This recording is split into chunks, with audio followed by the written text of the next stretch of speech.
देगी, कुछ ठिकाना नहीं। ऐसे ही दुष्ट का वर्णन आया कि उनका मन दूसरे को जलाने के लिए रास्ता ढूंढता रहता है। रोष महिषेषा, और रोष माने क्रोध में किसके समान है? महिषेषा के समान है। महिष जिनका सवारी है, महिष माने भैंसा, भैंसा किसकी सवारी है? यमराज की। क्रोध में यमराज के समान है। यमराज ऐसे क्रोधित होते हैं कि किसी को जिंदा रहने देते नहीं।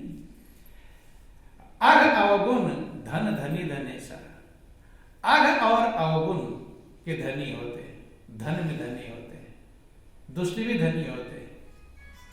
क्या होते हैं? बोलिए प्रेम से गुरुदेव महाराज की। उनका धन क्या होता है? अघ माने पाप, अवगुण माने अवगुण, बुरे गुण। इसी धन में वो धनी होते हैं। अब कैसे धनी होते हैं? धनेशा माने होता कुबेर के समान। कुबेर को धन का देवता कहते हैं।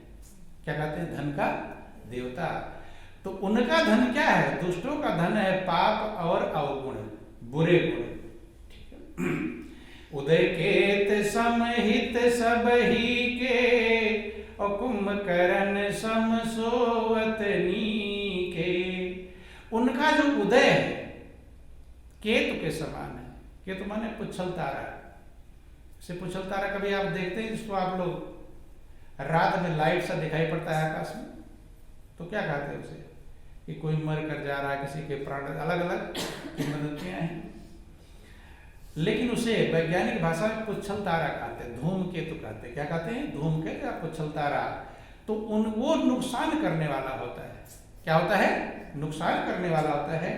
तो कहते हैं जिनका उदय, उदय माने जागना, दुष्ट जब जागते हैं, जैसे पुच्छल तारा आया तो कोई ना कोई नुकसान करेगा। ऐसे ही दुष्ट जब जागते हैं तो उनका जागना किसके लिए होता है? केतु के समान, नुकसान के लिए होता है। तो तुलसीदास जी कहते कुंभकर्ण सम सोवत नीके। उनका सोना ही अच्छा है। जितने देर सोएंगे उतना देर तक कम से कम दूसरे को दुखी परेशान तो नहीं करेंगे। तो वो कुंभकर्ण के समान ज्यादा सोए। कुंभकर्ण के लिए जिक्र आया है कि कितने महीने? 6 महीने सोते थे और जागते थे कितने दिन? बोलिए प्रेम से गुरुदेव महाराज की।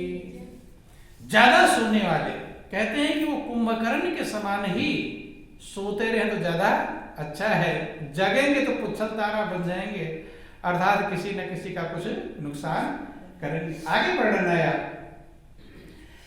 पर अकाज लगी तन परिहरही, जिमिम उपल कृषि दलि गरही। कहते हैं वे शरीर धारण करते हैं दूसरे के नुकसान के लिए। उनका जीवन ही किसके लिए होता है?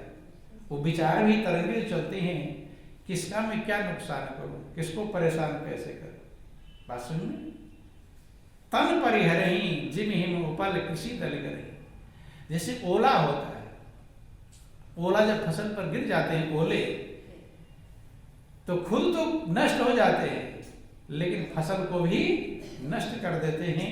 अर्थात दुष्ट खुद बर्बाद हो जाते हैं लेकिन दूसरों को साथ में और बर्बाद कर देते हैं। ओले का उदाहरण दिया गया, जैसे ओला होता है, खुद तो गिरा और गल गया, नष्ट हो गया, लेकिन फसल को भी बर्बाद करके चला। कि बंदों खल जस शेष सरोसा, सहस बदन बर नहीं पर दोसा। बंदों खल जस शेष सरोसा, शेष के समान, शेषनाग के समान मैं दुष्टों की वंदना करता हूं। शेषनाग के कितने मुंह थे? 1000 मुख वाले शेषनाग कहलाते हैं। कितने मुख वाले? भागवत कथाओं में आप लोग सुनते रहते हैं। 1000 मुख का मतलब होता है ज्यादा वर्णन करने वाला, ज्यादा बोलने वाला। तो शेषनाग के लिए जिक्र आया। कहते हैं कि बंदो खल जस शेष सरोसा, शेष नाग के समान जैसे उनके 1000 मुख हैं, ऐसे ही दूसरे का दोष वर्णन करते हैं। सहस बदन बरने पर दोषा, हजारों मुंह से दूसरे के दोष का वर्णन करते हैं। क्या वर्णन करते हैं? दूसरे की बुराई। जो दूसरे की बुराई करता हो उसे क्या किस में श्रेणी में गिना जाएगा? खल की श्रेणी में। किसकी श्रेणी में? खल की श्रेणी में। इसकी बुराई उससे, उसकी बुराई उससे, उसकी बुराई, वो वही ड्यूटी है। ड्यूटी भी मिली हुई सबको, उनको भी अलग ड्यूटी मिली। बोलिए प्रेम से गुरुदेव महाराज की। तो शेषनाग के समान जैसे 1000 मुख हैं, ऐसे 1000 मुख से दुष्ट दूसरे की बुराइयां करते रहते, वर्णन करते रहते हैं, रोष पूर्वक, क्रोध पूर्वक। कैसे वर्णन करते हैं? रोष पूर्वक। पुनि प्रणव पृथुराज समाना, परयग सुनई सहस दंड खाना। फिर प्रणाम करता हूं। देखो, वंदना भी कर रहे हैं और प्रणाम भी कर रहे हैं। किसके समान? पुण्य प्रणव पृथुराज समाना। एक राजा पृथु हुए। कौन हुए? पृथु, जिनके नाम पर इस धरती का नाम पृथ्वी पड़ा। उन्होंने भगवान से 1000 कान मांगे थे। कितने कान? 1000 कान मांगा था कि प्रभु मुझे 1000 कान दे दो ताकि मैं प्रभु की महिमा सुनूं। क्या सुनने के लिए? प्रभु की महिमा सुनने के लिए। लेकिन उन्हीं का उदाहरण पुण्य प्रणव पृथुराज समाना, पर अग सुने सहस दल काना। वो भी पृथुराज के समान 1000 कान मांगते हैं, लेकिन उन्होंने तो प्रभु की महिमा सुनने के लिए मांगा था। और दुष्ट क्या सुनने के लिए मांगते हैं? दूसरे की पाप, बुराई, कमी, ये सुनने के लिए 1000 कान मांगते हैं। 1000 कान मतलब ज्यादा सुनते हैं। तो वर्णन करने में शेषनाग के समान और सुनने में पृथुराज के समान, राजा पृथु के समान। बहुरी सक्र सम बिनते संतत सुरानी कहित जेहि। बहुरी सक्र सम बिनोते। सक्र का मतलब इंद्र। देखो, देवताओं के राजा इंद्र है। कौन है? इंद्र। लेकिन उनकी तुलना की जा रही है दुष्टों से। किसी तुलना की जा रही है? बहुर सक्र सम बिनमोते ही संतत सुरा नीक हित जे। जिनके लिए लगातार सुरा मदिरा प्रिय है। देवताओं को आप सुनते हैं मदिरा पीते थे? नहीं पीते थे। इंद्र के जहां पर अप्सराएं नाच रही हैं, मदिरा पान करते हैं, सुनते हैं। और इंद्र देवताओं के राजा हैं। क्या है? देवताओं के राजा। जब राजा ही मदिरा पीते हैं तब प्रजा का क्या हाल होगा? ध्यान। वे राजा हैं इंद्र। सारे देवताओं के राजा कौन है? इंद्र हैं। और वो मदिरा का प्रयोग करते हैं, तो सामान्य का कौन सी बात है? तो ध्यान देना। कहते हैं कि जैसे सुरा का अभिप्राय होता है जो हमारे मन बुद्धि को दिशा भ्रम कर दे, सही दिशा से हटा दे, जिधर जाना चाहिए उधर से हटा दे, ऐसे ही वे इंद्र के समान हैं। दिशा कहीं और थी और जाते कहीं और है। दुष्टों के लिए बड़ा कहते हैं कि बचन वज्र जय सदा प्यारा, सहस बदन पर दोष निहारा। जिसे वज्र के समान वचन प्रिय। ऐसी बाणी बोलते हैं। किसी वज्र चुभता हो? कोई किसी ने कहा कि बाणी ऐसी बोलो कि हड्डी छोड़कर कलेजे में असर करे। तो कहते हैं जिन्हें वज्र के समान वचन प्रिय है और 1000 आंखों से दूसरे के दोषों को देखा करते हैं। 1000 जहां भी ज्यादा सुनना, अब उस समय हो सकता है 1000 ही संख्या सबसे ज्यादा रही हो, नहीं समझ में? हो सकता है 1000 के आगे लाख भी ना रहा हो। तो 1000 का मतलब ज्यादा समझ लो, ज्यादा से ज्यादा दूसरे का दोष किसके?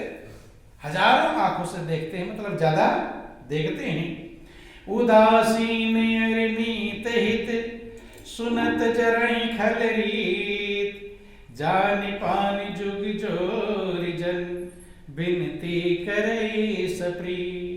तीन होते हैं, उदासीन, आर्य और मीत।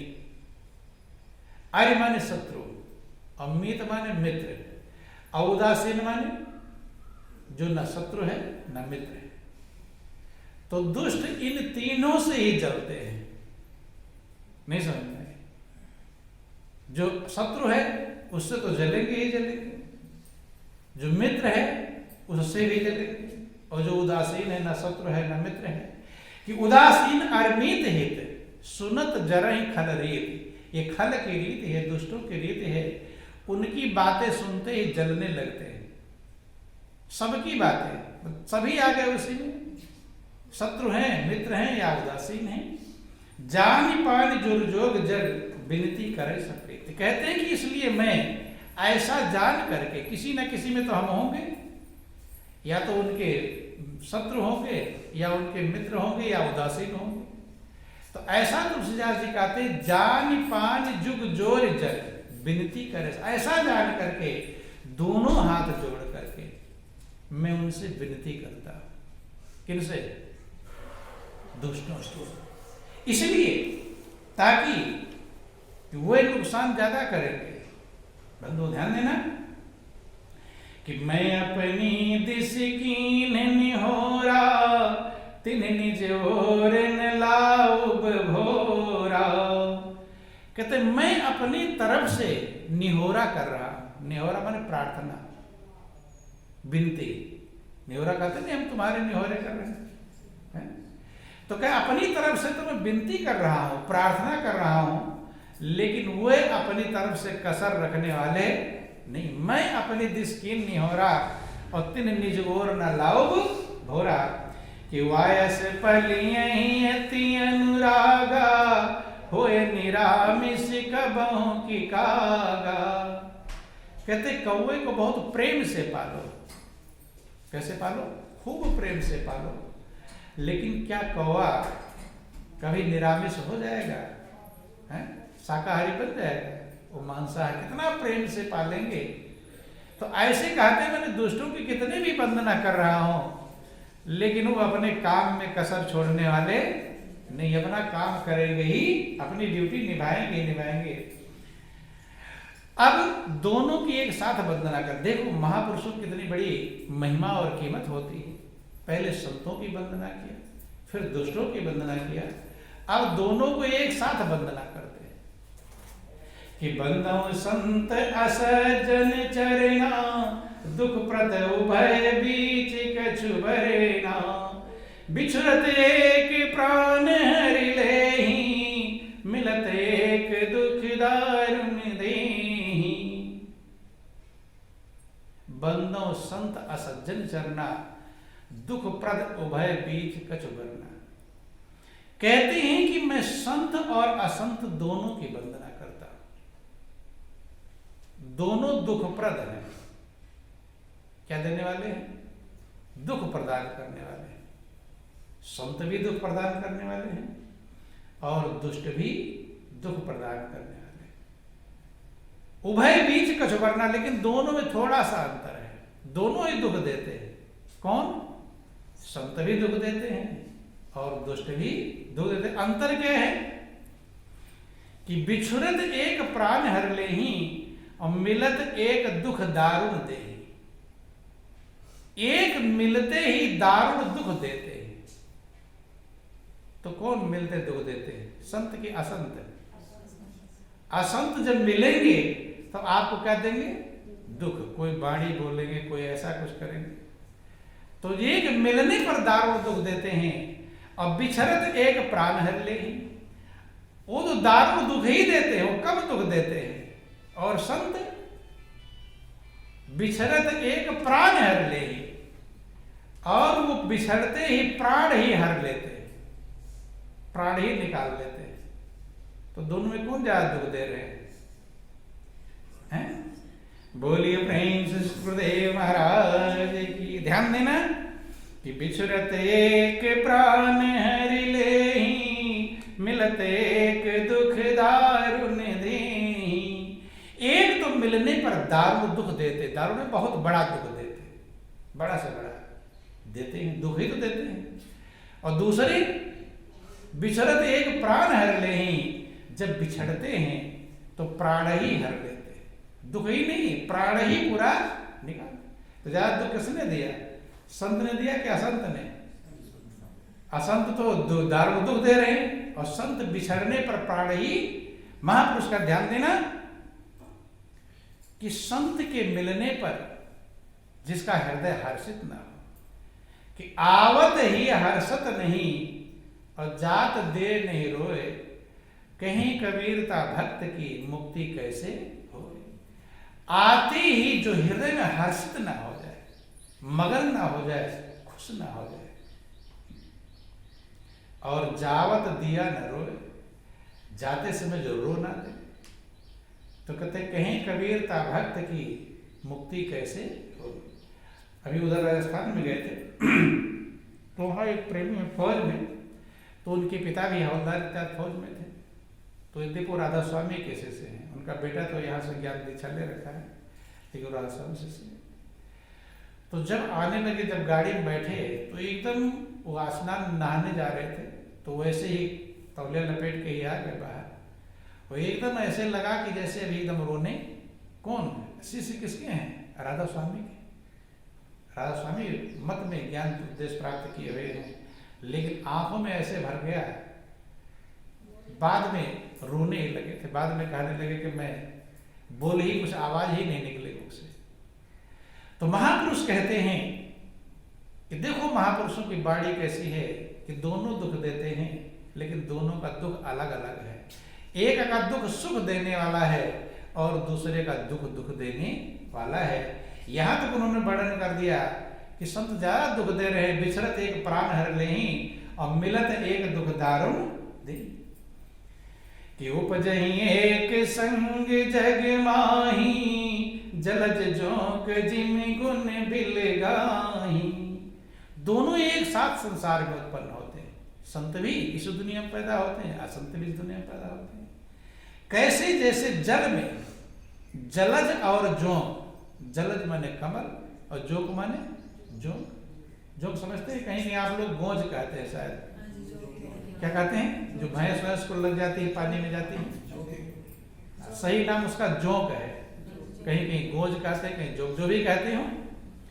तो कहते हैं उपजही एक संग जगमाही और जलज जोंक जिमें गुण बिलगाही। दोनों इस दुनिया में पैदा होते हैं, लेकिन दोनों के गुण बिलग हो जाते, अलग अलग हो जाते हैं। जैसे कमल भी उसी जल में उत्पन्न हुआ और जोंक भी उसमें उत्पन्न हुआ, लेकिन दोनों में अंतर क्या है कि कमल जब उसका पास आप पहुंचेंगे तो महक प्राप्त करेगा, छुएंगे उसका मकरंद मिलेगा, सुगंध मिलेगी, सुंदरता मिलेगी, स्पर्श। और जोंक जब स्पर्श करेगा तो क्या चूसेगा? खून ही चूसेगा। जोंक इतनी मोटी हो जाती है कि खुद नहीं चल पाती। नहीं समझ में? इतना पहले जोंक का प्रयोग वैद्य लोग आज भी प्रयोग करते हैं। खराब कहीं खून हो जाए तो वहां का जोंक लगा करके और उसके खून को निकलवाते हैं, सदुपयोग करते हैं उसका। तो कहते हैं कि जलज और जोंक एक साथ उत्पन्न होते हैं। ऐसे संत और असंत दुनिया में उत्पन्न होते हैं, लेकिन दोनों के गुण अलग अलग हो जाते हैं। सुधा सुरा सम साधु असाधु, जनक एक जग जलधि अगाधु। सुधा और सुरा दो नाम। सुधा माने अमृत और सुरा माने मदिरा। सुधा सुरा सम साधु असाधु। साधु और असाधु अमृत और मदिरा के समान होते हैं। जनक एक जग जलधि अगाधु। दोनों का पिता, जन्म देने वाला एक ही। संसार, इस दुनिया में दोनों ही पैदा होते हैं, लेकिन काम दोनों के अलग अलग होते हैं। कि भल अनभल निज निज कर तूती, लहत सुजस अपलोक विभूति।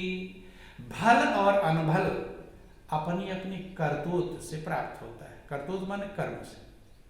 चाहे आप भलाई प्राप्त कर लो, चाहे अनबल प्राप्त कर लो, बुराई प्राप्त कर लो, चाहे सुयश प्राप्त कर लो और चाहे अपयश प्राप्त कर लो। आपके हाथ में आप क्या प्राप्त करना चाहते हैं।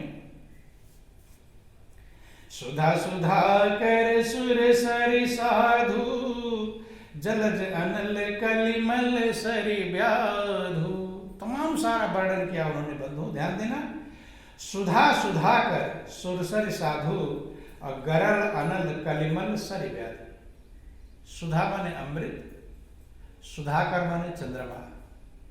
सुधा सुधाकर सुरसर साधु, सुरसर माने गंगा और साधु माने संत। चार वर्णन किया। आगे कहते गरल, गरल माने विष, गरल अनल कलिमल सरि व्याधु। अनल माने अग्नि और कलिमल सर, कलयुग के पाप की जो नदी है उसे कर्मनाशा कहते हैं। क्या कहते हैं? कर्मनाशा। और व्याधु माने बहेलिया। तो एक तरफ तो अमृत है और दूसरी तरफ विष है। एक तरफ चंद्रमा है जो शीतलता है और दूसरी तरफ अग्नि है, अनल है। एक तरफ गंगा है और दूसरी तरफ कर्मनाशा है। क्या है? कर्मनाशा। कर्मनाशा नदी पाप वाली नदी को कहा जाता है। किसको कहा जाता है? जैसे गंगा को पवित्र नदी कहा जाता है, ऐसे कर्मनाशा को पापों की नदी कहा जाता है। और इधर साधु हैं और उधर व्याधु। साधु माने सज्जन और व्याध माने बहेलिया। बहेलिया क्या करता है? हमेशा ही उसका ध्यान किसमें होता है? मारने पर ही ध्यान होगा। किसे मार? गुण गुण जानत सब कोई, जो जे भांति नीक तेहि सोई। गुण अवगुण जानत सब कोई। किसमें गुण है और किसमें अवगुण है ये सब जानते हैं, लेकिन लेते क्या है? जो जे भांति नीक तेहि सोई। जो जिस भांति रहता है, जिस संस्कार जैसा रहता है वही उसे अच्छा लगता है। क्या लगता है? वही उसे अच्छा लगता है। बंधु ध्यान देना, शराबी भी जानता है कि शराब नुकसान करती है, जानता है कि नहीं? और देखो गुटखे इत्यादि जो बीड़ी इत्यादि आते हैं, अब तो उस पर लिखकर आने लगा कि धूम्रपान स्वास्थ्य के लिए नुकसानदेह आता है। तो क्या वो पढ़े लिखे नहीं जो पीते हैं? शराब पीना स्वास्थ्य के लिए हानिकारक लिखा रहता है। तो जान तो रहे हैं, लेकिन जो जे भांति नीक तेहि सोई। जो जिस भांति जैसा संस्कार जिसके अंदर रहता है उसको वही चीज अच्छी लगती। संस्कार के अनुसार, जानने के अनुसार नहीं। ध्यान देना, जानते आप बहुत कुछ हैं लेकिन आप उसे कर नहीं पाते। करते उतना जितना संस्कार रहता है।